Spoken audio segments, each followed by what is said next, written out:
చెప్పండి. పాపిరెడ్డి గారు, గత ప్రభుత్వ 10 సంవత్సరాలు పాలించిన బీఆర్ఎస్ ప్రభుత్వానికి ప్రస్తుత కాంగ్రెస్ యొక్క ప్రభుత్వానికి మధ్య వ్యత్యాసాన్ని ఎలా చూడాలంటారు?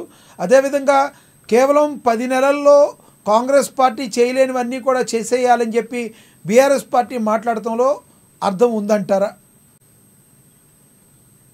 ఇప్పుడు ఒక విషయం ఏంటంటే 10 సంవత్సరాలకు 10 నెలలకు మధ్య వ్యత్యాసం ఉంటుంది. దాన్ని అందరూ ఒప్పుకోవాలి. ఎందుకంటే 10 సంవత్సరాలనే సుదీర్ఘ కాలం, 10 నెలలనే పగం.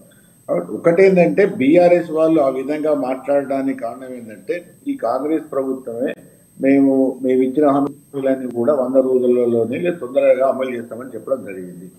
అయితే దాంట్లో కాలయాపన జరుగుతుంది కాబట్టి ఈ బీఆర్ఎస్ వాళ్ళు దాన్ని పదే తీసుకుంటారు. కానీ ఒక విషయం ఏంటంటే ఒకవేళ ఇంకా గవర్నమెంట్కి ఇంకా 4 సంవత్సరాల కాలం ఉన్నది. ఒక సంవత్సరం ఏంటి, ఇంకా కరెక్ట్గా ఇంకా 4 సంవత్సరాల కాలం ఉన్నది కాబట్టి ఒకవేళ కాంగ్రెస్ ప్రభుత్వము ఏదో విధంగా ఆర్థిక వెసులుబాటు కల్పించుకొని ఆర్థిక వనరులు పెంచుకొని వాళ్ళు ఏదైతే ప్రజలకు ఎన్నికలలో వాగ్దానాలు చేసారో, హామీలు ఇచ్చారో అవన్నీ అమలు చేయగలిగితే ప్రభుత్వానికి మంచి పేరు వస్తుంది.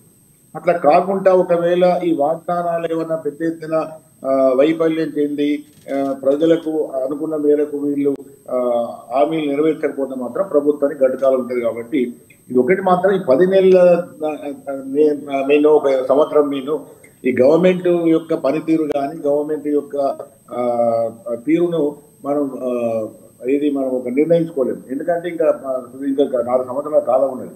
ఈ 4 సంవత్సరాల కాలంలో ఈ ప్రభుత్వం ఏ డైరెక్షన్లో పోతుంది, వాళ్ళు అనుకున్న ఏవైతే కమిట్మెంట్స్ ఉంటాయో కమిట్మెంట్స్ ఏ మేరకు తీర్చుతారు, గవర్నెన్స్ అంటే పరిపాలన ఏ విధంగా ఉంటుంది, ప్రజలకు అందుబాటులో ఉంటుంది, ముఖ్యమంత్రి గారు మంత్రుల పనితీరు ఏ విధంగా ఉంటుంది, ప్రజాప్రతినిధుల తీరు ఏ విధంగా ఉంటుంది, ప్రజలకు ఏ మేరకు అందుబాటులో ఉంటారు, ప్రజల సమస్యలను తీర్చడానికి అవకాశాలు ఏమున్నాయి, ఇవన్నీ కూడా జరుగుతాయి. ఎందుకంటే ఇవాళ ఒక అంశం ఏంటంటే రైతులలో ఇది మరి ఇప్పటికైనా కాంగ్రెస్ ప్రభుత్వం త్వరగా స్పందించాలి.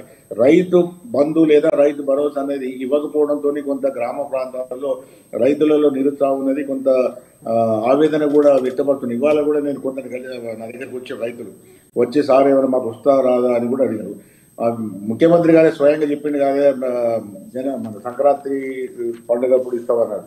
ఒకవేళ గవర్నమెంట్ అనుకున్నట్టుగా ఈ రైతు బంధు లేదా రైతు భరోసా ఇచ్చి ఈ రైతు రుణమాఫీలో మిగతా ఎవరికైతే లబ్ధిదారులు రాలేదో వాళ్ళకు కూడా ఇచ్చి వాళ్ళ ప్రామిసులు ఉన్నాయో చెప్పాలి గవర్నమెంట్. ఇప్పుడు పరిస్థితి మనం అనుకున్నంత సజావుగా లేదు, మేము ఒక్కొక్క ఏదైతే ప్రామిస్ ఉన్నదో దాన్ని మేము చేసుకుంటూ పోతాం, మమ్మల్ని నమ్మండి.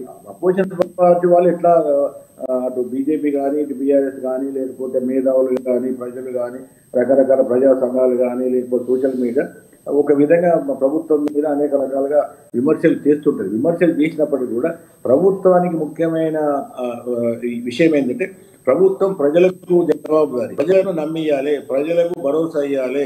ఈ ప్రభుత్వం మీకోసం ఉన్నది, తెలంగాణ ప్రజల కోసం ఉన్నది, మేము అనుకున్న హామీలన్నీ కూడా తప్పకుండా నెరవేరుస్తాము, మీరు ఎటువంటి నమ్మకంతోనే కానీ ఆత్మ న్యూనతోనే కానీ ఉండకూడదు అని ఆ భరోసా ముఖ్యంగా ముఖ్యమంత్రి గారు ఈ తెలంగాణ ప్రభుత్వం తెలంగాణ ప్రజలకు భరోసా ఇవ్వాల్సి ఉంటుంది. పాపిరెడ్డి గారు ఇప్పుడు ఏదైతే తెలంగాణ ప్రభుత్వం ఈ రోజున ఇందిరమ్మ ఇళ్లను ఇవ్వడానికి ప్రజలకు ఇవ్వడానికి పేద ప్రజలకు ఇవ్వడానికి సిద్ధమైందో దీని ద్వారా మరింత ప్రజలకు దగ్గరయ్యే అవకాశం ఉందంటారా?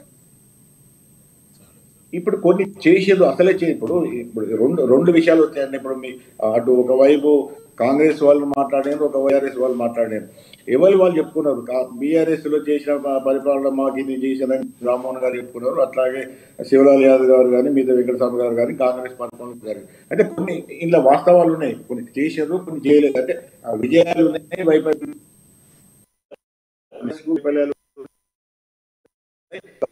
కూడా చేసింది. అసలు చేసిన యొక్క ఆకాంక్షలు ప్రజల యొక్క ఏది ప్రభుత్వం మీద నమ్మకం అనేది ఎక్కువగా ఉన్నది. కాబట్టి ప్రభుత్వం ఏవైతే అనుకున్నంత మేరకు ఈ వేగంగా అమలు చేయలేకపోతున్నదో వాటి మేము చేస్తాము, గీ కారణాలతో మేము చేయలేకపోతున్నాం అని ప్రజలకు నచ్చజెప్పి ధైర్యం చెప్పాల్సిన బాధ్యత ముఖ్యమంత్రి గారిది, మంత్రివర్గాలది, ప్రజాప్రతినిధులు.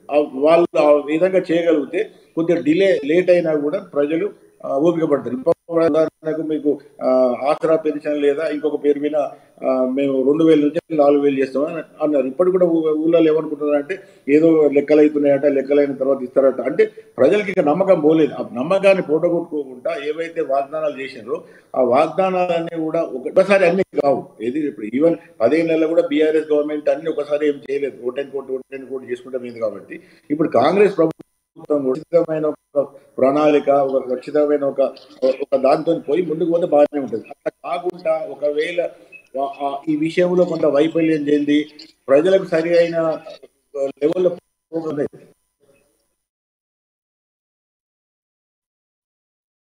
మీ దగ్గర ఏదో టెక్నికల్ ఇష్యూ వచ్చినట్టుంది మీ దగ్గర. మళ్ళీ వస్తా పాపిరెడ్డి గారు. రామ్మోహన్ గారితో